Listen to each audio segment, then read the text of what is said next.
В эфире Абхазского телевидения информационный выпуск Амши Кушара. Здравствуйте. Сегодня в выпуске. Врага отвага поражала. 23 года прошло со дня мартовской наступательной операции по освобождению Сухума. Вокзал, электросети, резервуар. Президент Рауль Хаджимба оценил состояние инфраструктуры города Гагры. Отбор прошли лучшие. В Минэкономике определили победителя второго этапа конкурса на получение госзаказа. Сегодня в Абхазии вспоминают одну из наиболее трагических страниц истории Отечественной войны народа 1992-1993 годов. 23 года назад, 15 марта, в ходе Отечественной войны народа Абхазии началась операция по освобождению столицы нашей родины Сухума, впоследствии получившей название как «Мартовское наступление». Операция не имела успеха. После ожесточенных боев абхазские подразделения вынуждены были отойти на исходные позиции.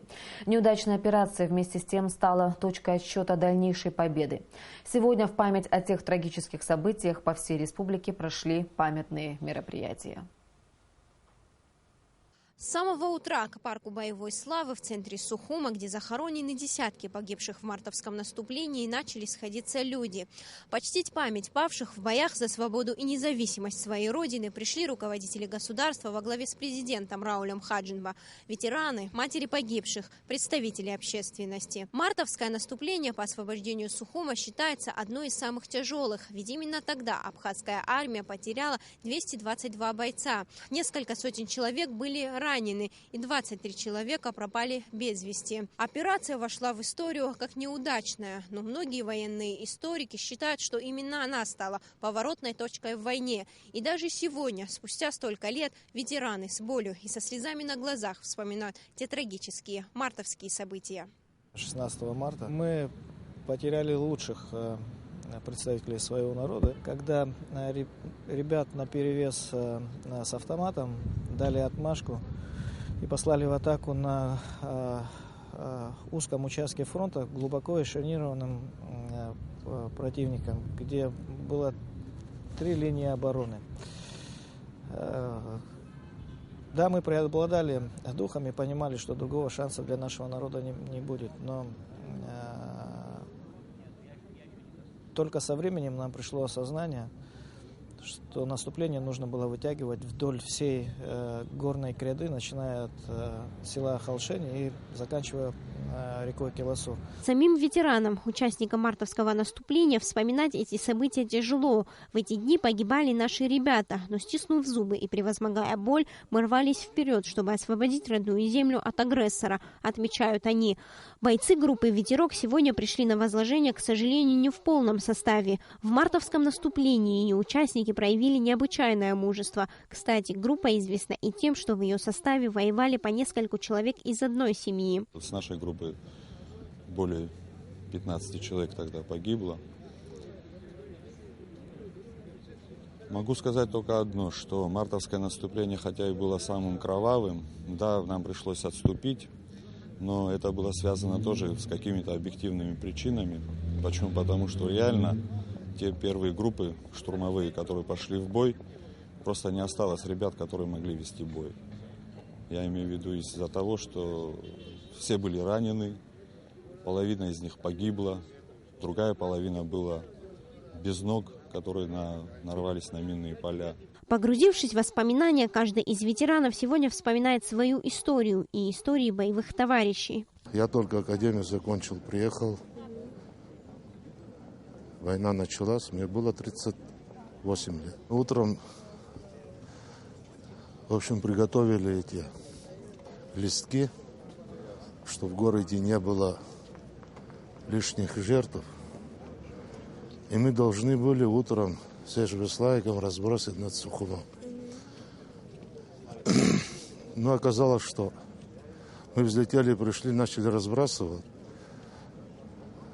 Ну, знаете, какая трагедия произошла, пришлось отступить, но город не был освобожден. Но это было начало победы, я так считаю. Без этого не было бы, наверное, и 30 сентября. Тяжело, конечно, было, в общем, неорганизованно немножко было, но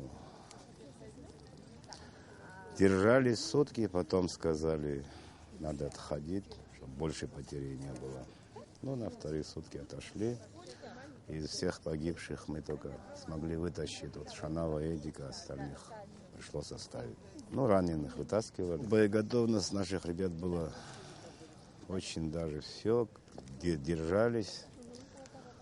Вот, только перешли речку, эти дети начали землю целовать, да не забывается. Зурабу Кархалава, когда началась война, было 38 лет. Ни на минуту не раздумывая, он оставляет двоих маленьких детей и встает на защиту Родины.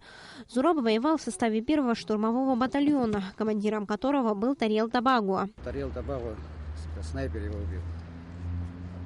Его сын Тимур Табагуа вытаскивает отца, до берега почти дотащил.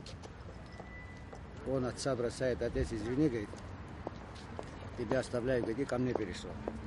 Я говорю, Тапик, иди к отцу, иди. Нет. Пошел и меня помог. В общем, меня спас, отца оставил. Неоценимый вклад в победу абхазского народа внесли матери героев. Анна Шанава на могилу своего единственного сына Эдика Шанава приходит часто. И сегодня она не может сдержать своих слез. Боль утраты сына не стихает с течением времени. Погиб сын 16 марта. Ребята остались. В группе ветерок был с первого дня войны. Не знаю. Сколько ему лет было? Расскажите немножко о нем. 20 лет было ему, когда он вообще-то в России служил и только с армией пришел на тот период.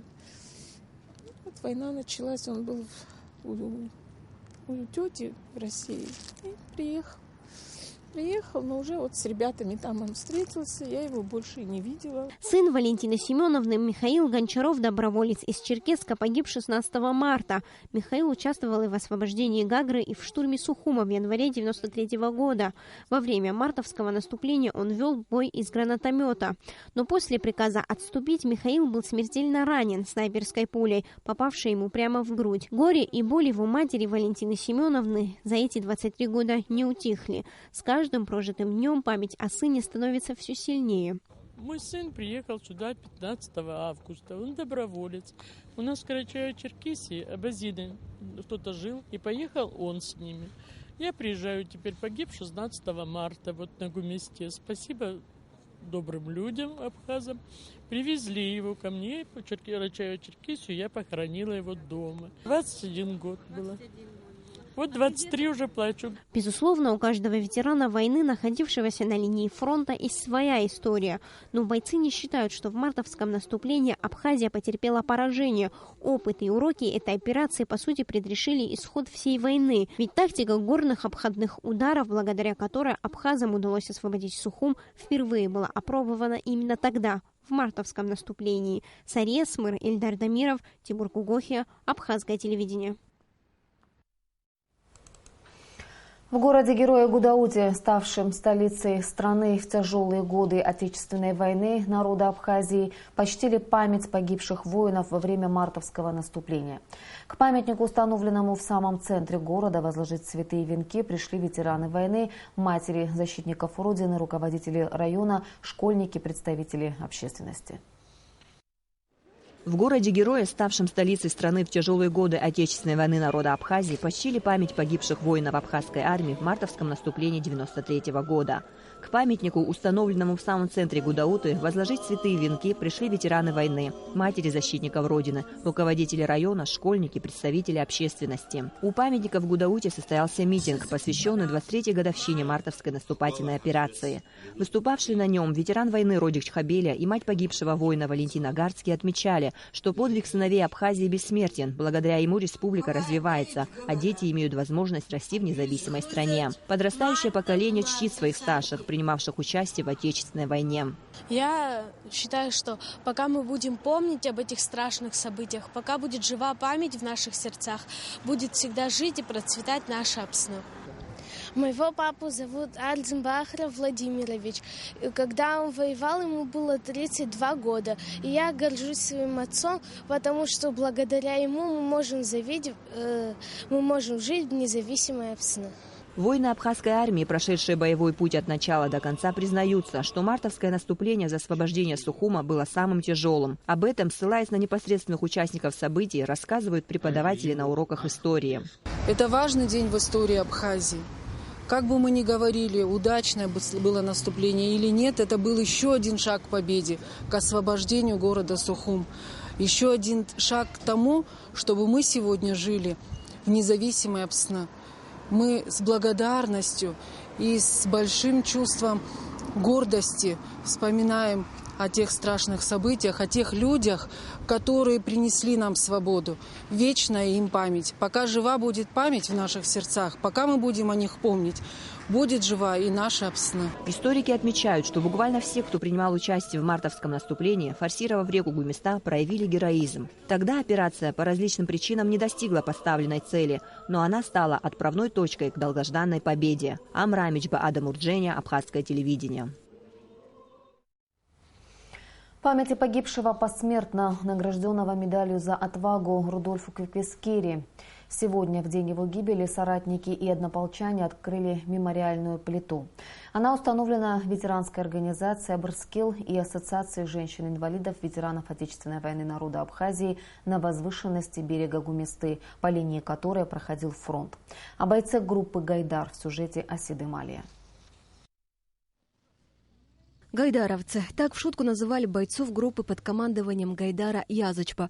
Во время мартовской операции перед бойцами Гайдара стояла задача форсировать реку Гумиста неподалеку от Верхнего моста и занять позицию. Линия фронта обстреливалась противником из различных видов оружия, в том числе и из тяжелой техники. Бойцы группы Гайдара выдвинулись, чтобы форсировать реку, понимая, что идут на верную смерть. В результате сильного обстрела было много раненых и убитых. О Рудольфе Квиквискири однополченцы вспоминают с особой теплотой и улыбкой. Он был истинным патриотом, храбрецом, всеми и любимым, уважаемым человеком. Активную жизненную позицию он проявлял еще будучи школьником, а затем студентом. О нем писали в газете «Советская Абхазия», вспоминают друзья Рудольфа. Пробовал он свои силы и в поэзии. Шли храбро, воевали честно, добросовестно люди.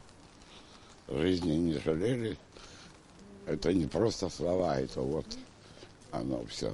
Он был храбрый. Он никогда не прятался за спины своих собратьев. Всегда шел вперед. И это в нем была очень отличительная черта. И он подавал пример всем остальным ребятам. Они на него равнялись. Шквальные обстрелы, утихшие к ночи, позволили нашим бойцам забрать тела некоторых погибших. Рудольф был лишен одной ноги. Как оказалось, грузинские военные, чтобы наверняка расправиться с нашими бойцами, произвели контрольные выстрелы в голову. Его отец воевал, его братья воевали, Мамида воевал, два дяди воевали. Когда снаряд разорвало, просто на него не было столько, наверное, сколько он не весил, сколько он на него патроны был. Весь снайпера в него стреляли, даже загорелся от этого. Ребята 2-3 попытки попытались, чтобы его перевести, но не удалось. Потом на третьей попытке уже ночью как-то тихо-тихо взяли его, перевели. Не только его перевели, лежали здесь, человек 6-7 лежали, ночью их перевезли уже. Рудольф Квиквискири был гранатометчиком под 2-м номером, под 1-м Ливан Наниев. Он доброволец из Схинвала. Им было суждено погибнуть вместе, так и не успев выполнить задачу. Для малочисленной Абхазии потери в мартовской операции были огромными. Многие семьи лишились своих сыновей, дочерей, отцов и дедов. 23 бойца пропали без вести. Лишившийся единственного сына Важа Квиквискири не упал духом. Прошел войну до победного конца. Во время взятия Шромы он получил ранение. Уже после окончания войны он ушел из жизни в результате продолжительной болезни. Сыну Рудольфа, капитану Квиквискири, многое рассказывают об отце, и он по праву может гордиться им. Я очень сильно горжусь им, всеми теми ребятами, которые здесь, да и всеми вообще, кто принял участие в боевых действиях. Вечная память им, всего самого светлого. Лично им я очень сильно горжусь. У него была каска, внутри каски он написал «Свободу Капитошки завоюй». То есть мне 23 года ему было. Молодой, красивый парень. Не хватает очень сильно его. Очень сильно не хватает. Был бы папа живой сегодня, я думаю, у меня судьба намного лучше была. Асида Малия, Бестанч Хинджерия, Абхазское телевидение. Памятные мероприятия в Сухуме продолжил концерт «Реквием» в Государственной филармонии имени Раждена Гумба. Известные классические произведения исполнили Государственная капелла Москвы имени Вадима Судакова, а также солисты филармонии Нана Черкезия и Кристина Эшба. Нам показалось, что оставлять людей вот в этот день печальный только вот с воспоминаниями и единственной возможностью выйти к памятнику и возложить цветы, это будет несправедливо, потому что кто как переживает, да, для кого-то это может быть какой-то последней каплей, да, в мыслях о войне. И нам захотелось заполнить ту пустоту, которая возникает, когда человек долго горюет, когда он долго страдает. Захотелось заполнить ее высокой музыкой. В концерте примут участие помимо капеллы наши солисты филармонии Нана Черкезия и Кристина Эшба, а также приглашенные солисты Алхаз Ферзба и заслуженный артист Республики Абхазия Михаил Алхазов. Я родился, и мое детство прошло в Абхазии с ребятами во дворе. Многие из них отдали жизни за свободу Абхазии. Они бы были сейчас моего возраста, в полном расцвете сил. В общем, это для меня очень печальная, трагическая дата. И когда нам предложило Министерство культуры сделать концерт, мы, конечно, согласились. Мы здесь. В городе Гагра почтить память погибших в мартовском наступлении к мемориалу славы пришли президент Абхазии Рауль Хаджимба, руководители города, родственники погибших, ветераны войны, школьники. После окончания церемонии возложения президент прошелся по набережной Гагры, посетил железнодорожный вокзал, оценил состояние районных электросетей и посмотрел, как идут работы по ремонту водного резервуара. Подробности в репортаже Елены Лолуа.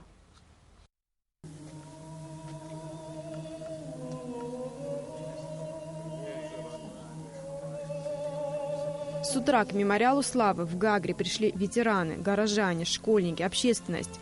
Президент Рауль Хаджимба возложил цветы, а после окончания церемонии отправился осматривать западный курортный город Абхазии, чтобы оценить его готовность к предстоящему курортному сезону. В городском хозяйстве много проблем. Одна из самых острых – перебои с электроснабжением. Что делается для исправления ситуации? – спросил президент у главы Черноморэнерго. По вашему поручению проектно-сметная документация готова. Ее сумма составляет 6 миллионов 718 тысяч рублей. Речь идет о спуске воздушной линии с подстанции Гагра-1. Расстояние порядка 1750 метров. Далее мы подходим к эстакаде Гагрской, уходим уже в кабельную линию. Это будет двухцепная воздушная линия. Далее два кабеля уйдут приблизительно в район парка славы. Нужно решать проблему с неуплатой за потребленную электроэнергию, ужесточить платежную дисциплину и продумать конкретные меры воздействия на злостных неплательщиков, сказал президент. Возможно, в качестве меры воздействия будет введен запрет на выезд должников за пределы республики. Нам надо думать о возможностях создания условий для бесперебойного обеспечения наших людей энергетикой. Что касается платежей, которые не производятся населением, конечно, к сожалению, у нас нет такого оборудования, которое позволило бы нам единично отключать тех или иных неплательщиков, но мы должны продумать соответствующие меры воздействия на неплательщиков. И такими мерами являются, это я говорю открыто, запрет на получение соответствующих документов, запрет на выезд за пределы Абхазии. Мы будем ставить перед парламентом этот вопрос. Здание Гагрского железнодорожного вокзала находится в крайне плачевном состоянии. О полной его реконструкции из-за больших финансовых вложений речи пока не идет. Только на ремонт кровли понадобится, по словам начальника железной дороги Гурама Губас, порядка 12 миллионов рублей. Президент дал указание привести в порядок территорию вокзала, очистить ее от сорняков и лишних строений. В Гагре с прошлого года ведутся ремонтно-восстановительные работы водного резервуара, который снабжал водой часть города. Президент осмотрел работы и дал указание завершить их не позднее середины апреля текущего года. Елена Лулуа, Саид Агуха, Абхазское телевидение.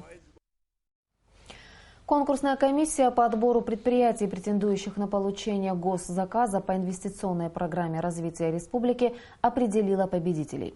После подсчета баллов определены предприятия, получившие право на проведение капитального ремонта 20 объектов систем водоснабжения районов. Подробности в репортаже Несфы Аршба. Чтобы определить победителей конкурса, комиссия подсчитывает количество набранных претендентами баллов. Среди критериев – сроки выполнения работ, предлагаемая сумма затрат, опыт персонала и строительное резюме фирмы. Самые крупные объекты – лот номер 6 – замена магистрального водопровода в селе Дранта, лот номер 17 – реанимация городских водопроводных скважин в Галском районе и лот номер 18 – капитальный ремонт водопроводных сетей в селе Члоу. По каждому из показателей были выставлены баллы, и в совокупности определился победитель. При реализации инвестиционных программ прошлых периодов и комплексного плана были своего рода замечания и мнения в обществе о том, что подряды на выполнение тех или иных работ они распределялись не по понятным схемам и механизмам. Для того, чтобы устранить все эти замечания, в какой-то части обоснованные, мы приняли решение все работы в рамках реализации инвестиционной программы проводить через конкурсный отбор подрядчиков. Этим мы преследуем две цели. Для того, чтобы, во-первых, оптимизировать расходы государства в части реализации тех или иных направлений, потому что когда есть конкуренция, реальная живая конкуренция, тогда уже мы надеемся, что будет более конкурентное предложение выигрывать. И следующая задача, которую мы перед собой ставим, это задача, которую перед нами ставит президент с первого дня, это транспарентность и прозрачность всех процессов, которые происходят в государстве, особенно тех процессов, которые касаются каких-то финансовых вопросов. Во втором этапе конкурса за право проведения капитального ремонта объектов систем водоснабжения и водоотвода приняли участие 8 абхазских предприятий. Общая стоимость работ более 71 миллиона рублей. Планируемые сроки ввода в эксплуатацию объектов – текущий 2016 год. Помимо тех лотов, которые сегодня объявлены, 20 вы назвали цифру, вся инвестиционная программа, которая будет реализовываться до 2017 года включительно, она опубликована у нас на сайте. Люди, предприниматели, которые не попали, допустим, в этот разряд, могут готовиться уже к следующим подрядам следующего года. То есть это, мне кажется, удобно. Опять же, еще раз хочу подчеркнуть, что все предложения, которые будут поступать в Министерство экономики, мы обязательно будем рассматривать. По итогам сегодняшнего заседания комиссии самые крупные из представленных объектов будут восстанавливать госкомпания «Апснергылара» и СП «Проммонтаж-сервис». Несфа Аршба, Тимур Гогохи, Абхазское телевидение. Президент Республики Южная Осетия Леонид Тебилов поблагодарил Рауля Хаджимба за содействие в освобождении осужденных граждан Южной Осетии. Леонид Тебилов, в частности, отметил, что в Южной Осетии высоко ценят проявленное президентом Абхазии понимание и готовность к взаимодействию, благодаря которым стало возможным освобождение осужденных граждан Республики Южная Осетия. Именно ваше личное участие в удачно завершившемся процессе обусловило возвращение в свои семьи 4 молодых людей, которые получили в Грузии неимоверно длительные сроки лишения свободы по сфабрикованным обвинениям, говорится в тексте письма. Леонид Тебилов пожелал благополучия и процветания всему народу Абхазии. Свою благодарность президенту Абхазии выразили и родственники граждан Республики Южная Осетия, освобожденных из грузинских тюрем и переданных абхазской стороне. 2 ветерана Отечественной войны народа Абхазии Беслан Цвижба и Аслан Сангулия получили гражданство Республики Южная Осетия. Указ об этом подписал президент республики Леонид Тебилов. Паспорта сегодня вручали в торжественной обстановке в посольстве Южной Осетии в Абхазии. Подробностями поделится Несфа Аршба. Ветераны 2 войн в Южной Осетии и Абхазии в посольстве собрались по поводу волнующего и приятного события. 2 защитников Абхазии, Беслан Цвижба и Аслан Сангулия, указом президента Республики Южная Осетия Леонида Тебилова стали гражданами братской Юго-Осетинской республики. Он подписал указ по статье, по закону все и велел передать послу Республики Южной Осетии о вручении гражданина Республики Южной Осетии. Прошу вас и наградить. Паспорта ветеранам Отечественной войны народа Абхазии вручил посол Южной Осетии в Абхазии Олег Боцев. Паспорт гражданина Республики Южная Осетия вручается Сангуле Афану.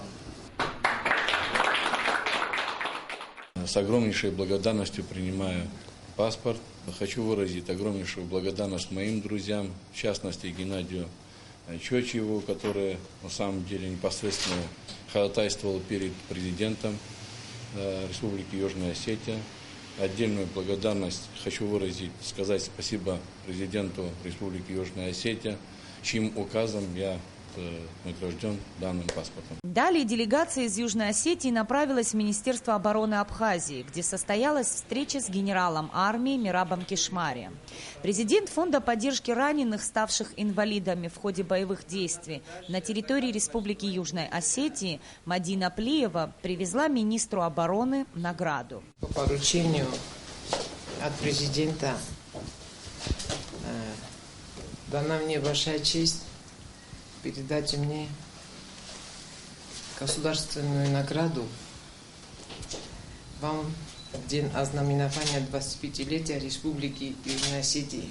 Символично, что высшую награду Республики Южная Осетия Мирабу Кишмари и Беслану Цвишба вручил доброволец, ветеран Отечественной войны народа Абхазии Лев Тутаев. Я помню 2008 год, когда планировалась операция по принуждению Грузии к миру, когда у вас уже война шла, когда мы здесь уже планировали, занимались, когда мы действительно вы проявили то мужество, ту героизм, который мы сегодня на свободе, независимость, то, что мы имеем. Благодарим вас, что есть такой народ в Южной Осетии, что отстояли свою свободу, независимость. За заслуги в укреплении дружеских связей между Абхазией и Южной Осетией приказом министра обороны Абхазии Мадина Плиева награждена медалью за боевое содружество.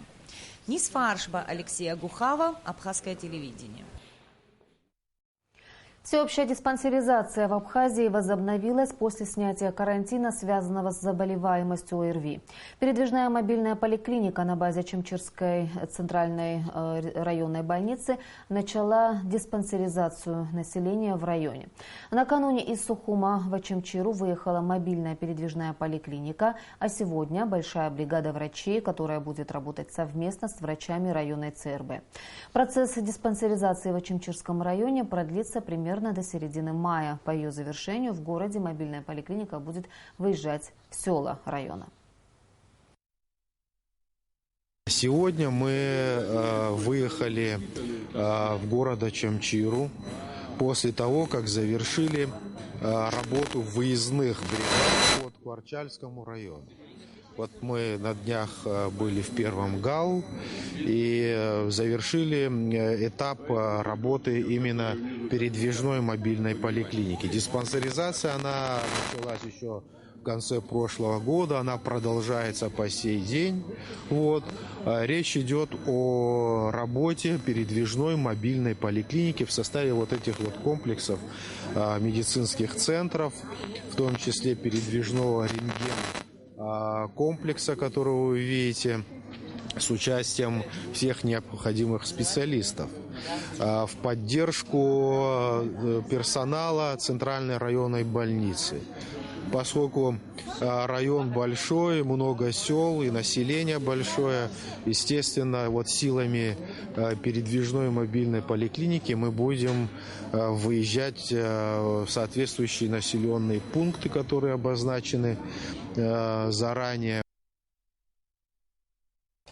Согласно утвержденному плану Министерства обороны Абхазии на 2016 учебный год в Гагарском районе начались командно-штабные мобилизационные учения с участием 7-го мотострелкового полка резерва. Проверка мобилизационной готовности резервистов завершится 18 марта на военном полигоне Цабал. Это, понимаете, кропотливая работа, требует усидчивости определенной. Вот мы будем смотреть Гагарский район, будем говорить, так, у нас пилотный проект в этом году, в 2016-м. Вот, и далее будем наращивать уже по всей территории республики. И в завершении выпуска о погоде. По сообщению гидрометеослужбы, в Абхазии ожидается переменная облачность, преимущественно без осадков. Температура воздуха ночью плюс 3-5, днем плюс 8-10 градусов.